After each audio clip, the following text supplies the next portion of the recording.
Hello everyone, let's start our second chapter, Sectors of Indian Economy, class 10. Now, as we can see that there are different kinds of sectors in our Indian economy. Like first one, primary sector, second one is your secondary sector, and third one is your tertiary sectors, according to which the following were the occupations we would do in these following sectors like agriculture, animal husbandry, fishing, poultry, mining, farming, etc. we will done in primary sector, whereas manufacturing, quarrying, etc. are being done in secondary sector. And in tertiary sector, the trade, transport, banking, means the services whatever we are providing you, the services or the society is providing you services, comes under the tertiary sectors. Now these were the three sectors of our economy. Now the comparison of these three sectors, the difference between organized and unorganized sector, and classification of economic activities we would study in this part. Economic activities basically divided into three parts. You have seen the first one, primary sector economic activity, second secondary sector economic activity, and third one is your tertiary sector economic activities. Got it? Now the difference between the primary sector, secondary and tertiary sectors. What are the difference between the primary sectors? That sector of economy in which goods are produced by exploiting the natural resources, whatever the nature had given us, that resources we are using in primary sectors. Now in secondary sector, whatever we have uses in the primary sector, we just modified that particular things or the products in our secondary sectors, means transforming of one good into another through the ways of manufacturing that we associated with industrial activities. Now the tertiary sectors of that economy which utilizes the product which we are getting in the secondary sector, and with the help of tertiary sector we would supply that product in the market. Means the development of primary and secondary sector would be done in the tertiary sector, as tertiary sector is a service kind of sectors which provide you different services like your banking, like your insurance, like your transporting, etc. Now primary sector is also known as agricultural sector and related with the sectors, basically agricultural known as. And the secondary sectors, it is an industrial sector totally based on industries, mining, manufacturing, etc. Now tertiary sectors is also known as service sector, which I already told you. Now third, activities related to agriculture, forest, fishing, dairy, mining, etc. are done in primary, whereas secondary, manufacturing, large scale, small scale manufacturing, etc. are done in secondary sector. Banking, trading, education and business, health, etc. comes under the tertiary sector. Primary sector, it depends on natural factors such as agriculture depends on monsoon, good soil, ability of weather conditions, etc. Now secondary sector depends on primary sector, whatever the natural products we were taken or the raw products we were taken from the primary sector comes under the secondary sectors, and it's remanufactured over there. Now tertiary sector, it depends on both these above two sectors, primary and secondary. Primary sectors dominates in countries which are economically very poor. It dominates means it have a pressure over there in primary sector in the underdeveloped countries or the very poor type of countries. And in secondary sector dominates in countries which are developing, like our country India is developing in stage, so the secondary sectors implies in our country. Now tertiary sectors basically used or deals in the developed type of country. Now value of goods and services in three sectors are calculated and then only add up at last. Now economists suggests the value of goods and services should be used rather than the adding up the actual numbers. Then, for example, a farmer grows cotton and sell it to the textile industry. Textile industry is your secondary sector. Now the textile industry makes it into a shirt, that same cotton, and adds button and thread and sell it to the higher rate. Where the selling purpose is done is known as tertiary activity. Now intermediate goods, such goods are used up in producing final goods and services. Then the value of final goods are already includes the value of all intermediaries goods that are used for making the final. What are the importance of tertiary sector? In any country there are several services which are required: hospitals, education, institution, telegraph services, etc., police stations, etc. services were there in the country. Now the development of agriculture and industries leads to the development of these services, like services of transport, services of storage, trading, security, health, education, etc. Due to the demand in the income levels, the more income, the more expenditure would be there. There is rise in demand of more services. More expenditure means more services would be required in the tertiary sector. So among all these three sectors, the tertiary sectors are very important. Now new services based on information technology and communication have become important and essential. Underemployment or discussed type of employment is our next topic.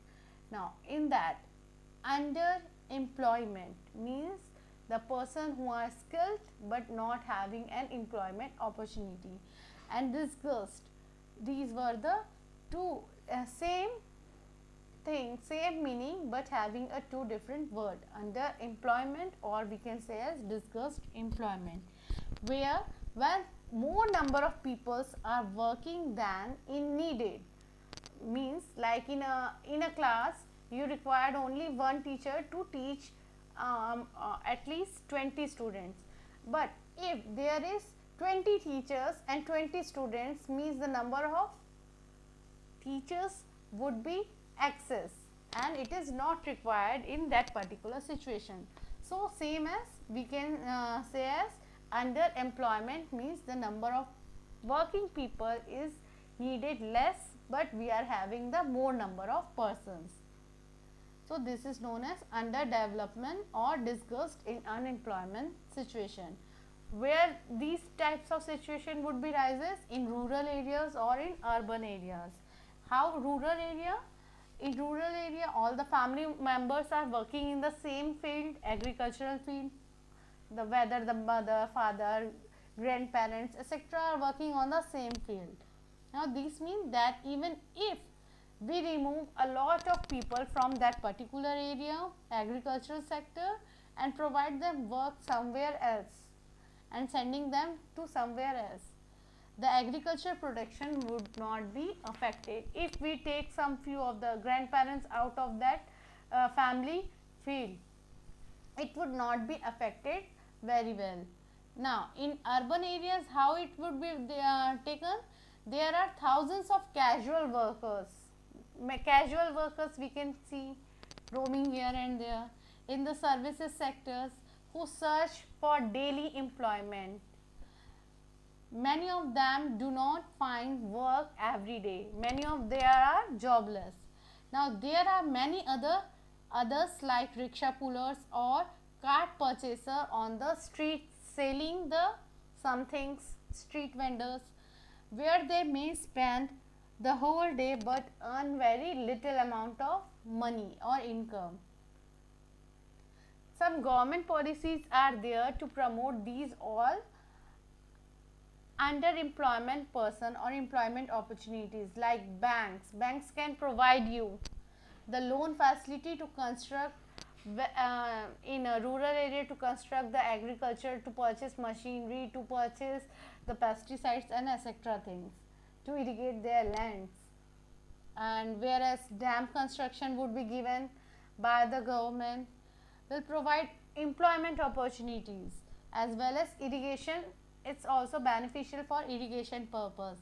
Better rural area, rural road areas, and more transportation facility if we are providing or the government is providing, then also farmers easily went to the shops for selling their crops in the market. Now on credit of local banks, you have seen in the village area many local banks were there who are providing you the loan for purchasing these of the seeds, fertilizer, agriculture equipments and many more things. Government can also promote and locate industries in the semi rural areas, like to generate employment. Like in nowadays also the COVID day, the government is providing Manrega system for getting the employment of laborers who are the migrant laborers from other state. They are getting the employment opportunity on the daily basis and they earn livelihood, they earn for their livelihood. So government is providing you like these facilities. Now mills, the mills or the factories like dal mill, cold storage, honey collection centers and many more were there.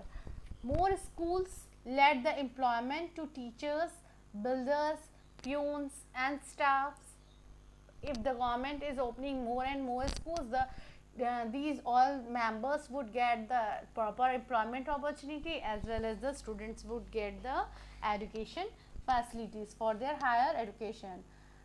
For improving health situation also, the government introduce you the more number of hospitals, Anganwadi, the primary health center, community health centers, where you can find the doctor, nurses, the ayas and many more, the mitanis and many more who work in the rural areas. Employment can also be generated through the means of tourism, regional craft jewelries, industries, or new services like IT sector, information technology. The central government in India made a law imparting the right to education, right to work of 200 districts in India and then to 130. Step by step, in different districts, the government is introducing these of the schemes known as Mahatma Gandhi National Rural Employment Guarantee Act according to 2005. It's known as Manrega. Due to Manrega system or Manrega scheme, many of the unemployed person or the seasonal unemployed persons getting the employment opportunity. The division of sectors, how the employment would be given, it was divided into two parts, the division of sectors. First one, organized type of sector, where the pre-plan all things were done, and unorganized sectors.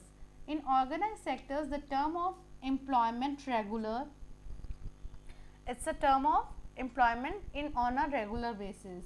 Then the follow rules, regulation of Factory Act, Minimum Wages Act, Guarantee Act, Labor Act, different acts were there to provide the facility of laborers. Now employees are registered themselves with the government and the security of work would be given in the organized type of, means the industries type of work, employment. Work for fixed number of hours. If more work passed, more paid more overtime.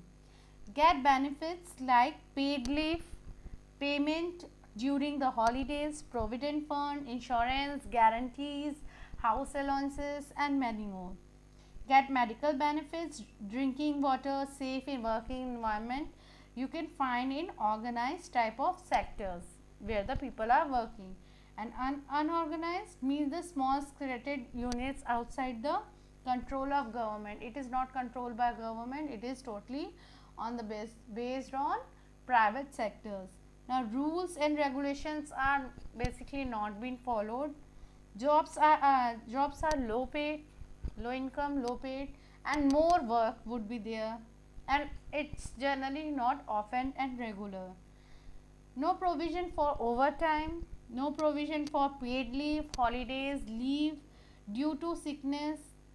Employment is not secure over there in unorganized method. They may be told to leave the job anytime, means they dismiss their jobs from their jobs. Lot of them are employed on their own doing small jobs. Now, how to protect the unorganized sector? If organized sectors are run by the government, so what the government is doing for the unorganized sector? Again, it is divided into three categories: rural area, urban area, and SC/ST category of people. The government is directly seeing these all three sectors. Now, vulnerable people are landless. Many of the people are landless in our country, and agricultural laborers, small and marginal farmers, sharecroppers, and other artisans like the potters and all. Now, nearly 80% rural household are marginal and small farmers. Can be supported by adequate facilities of timely deliver of records or needs, agriculture inputs, etc. In urban area, how the government will work on that? How we can protect the unorganized sector in urban area? Comprises of workers in small scale industry, casual worker, trader, or the transport vendors, street vendors, had local or load workers, etc. These were the sectors where we have to work in urban areas. Need the government support for providing them raw material so that they can manufacture their own by their own self and sell at the market, and marketing of output of these all facility. For that, the government is organizing some trade fairs on the daily basis of half yearly, quarterly, or the yearly basis, like our Rajotsav, where the small sector or the urban sector areas people would gather and sell their own products in the small scale industry. Now, SC/ST category, how the people, how the government is providing facility of protecting them in ST/SC way. Majority of workers from ST/SC and other backward communities are unorganized sectors, come from the unorganized sectors. Besides regular, irregular, and low paid work, they face social discrimination also in the society. Now, for that, protection and support is needed from the economic welfare and social welfare development from the government. Now, sectors on the basis of ownership: the public sector and the private sector. Public sector totally depend on government, private sector totally depend on private hand or the individual hands of the businessmen. Example of public sector: railway, post office, banks, etc. And private sector: Tata Iron, Steel and Industry, Reliance Industries, Birla Industry, and many more. Now, public sector is meant for the social benefit. They work for the social and economical development of the country, whereas private sector guided by motivate to earn profit. The person who are employed and skilled, the motto of the private sector is to give their employment opportunity and to earn more profit. Government raises money through the taxes as the way of mean to expenses on these services for social benefits. Now, government also provides subsidies to bear the part of cost to support industries, and government must spend on provision for health, education facilities, whereas to get services we have to pay money in private sector. Whatever we are, if we want to get the services from private sector, we have to work hard and then only we get money. Now, it is unable to provide several things needed by the people at the reasonable rates in private sector.